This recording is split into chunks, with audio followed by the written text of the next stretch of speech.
The Little Match Girl by Hans Christian Andersen.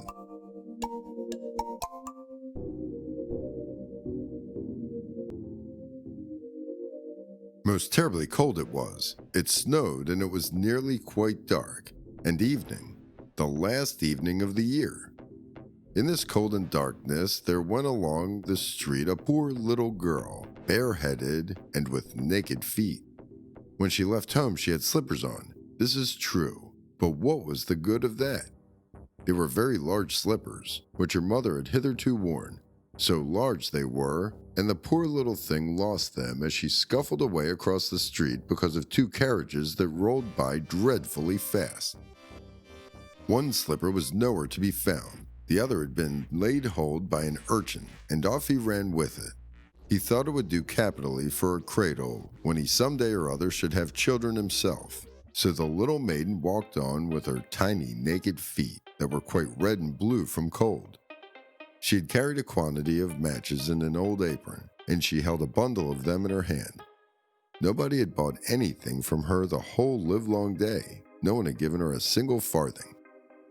She crept along trembling with cold and hunger.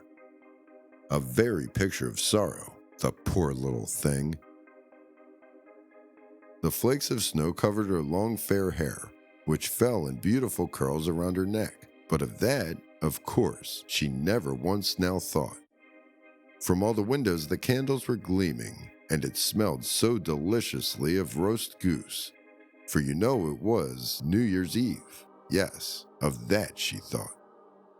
In a corner formed by two houses, of which one advanced more than the other, she seated herself down and cowered together. Her little feet she had drawn up close to her, but she grew colder and colder, and to go home she did not venture, for she had not sold any matches and could not bring a farthing of money. From her father she would certainly get blows, and at home it was cold too, for above she had only the roof, through which the wind whistled, even though the largest cracks were stopped up with straw and rags. Her little hands were almost numbed with cold. Oh, a match might afford her a world of comfort, if she only dared take a single one out of the bundle, draw it against the wall, and warm her fingers by it. Whist! How it blazed! How it burnt! It was a warm, bright flame, like a candle. As she held her hands over it, it was a wonderful light. It seemed really to the little maiden as though she were sitting before a large iron stove, with burnished brass feet and a brass ornament at top. The fire burned with such blessed influence. It warmed so delightfully. The little girl had already stretched out her feet to warm them too, but the small flame went out. The stove vanished. She had only the remains of the burnt-out match in her hand. She rubbed another against the wall. It burnt brightly, and where the light fell on the wall, there the wall became transparent like a veil, so she could see into the room. On the table spread a snow-white tablecloth, upon it splendid porcelain service, and the roast goose was steaming famously with its stuffing of apple and dried plums. And what was still more capital to behold was, the goose hopped down from the dish, reeled about the room with knife and fork in its breast, till it came up to the poor little girl, when the match went out, and nothing but the thick, cold, damp wall was left behind. She lighted another match. Now she was there sitting under the most magnificent Christmas tree. It was still larger and more decorated than the one which she had seen through the glass doors in the rich merchant's house. Thousands of lights were burning on the green branches, and gaily colored pictures, such as she had seen in the shop windows, looked down upon her. The little maiden stretched out her hands towards them when the match went out. The lights of the Christmas tree rose higher and higher. She saw them now as stars in heaven. One fell down and formed a long trail of fire. "Someone is just dead," said the little girl.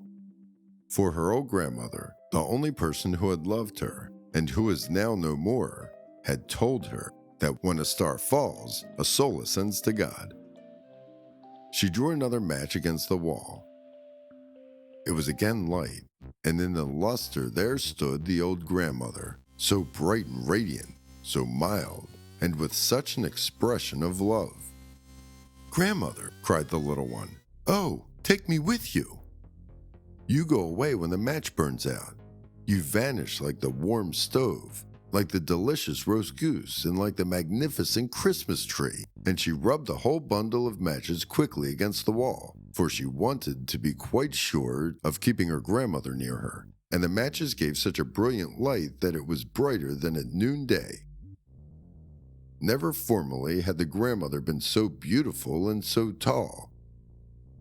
She took the little maiden on her arm, and both flew in brightness and in joy so high, so very high, and then above was neither cold nor hunger nor anxiety. They were with God.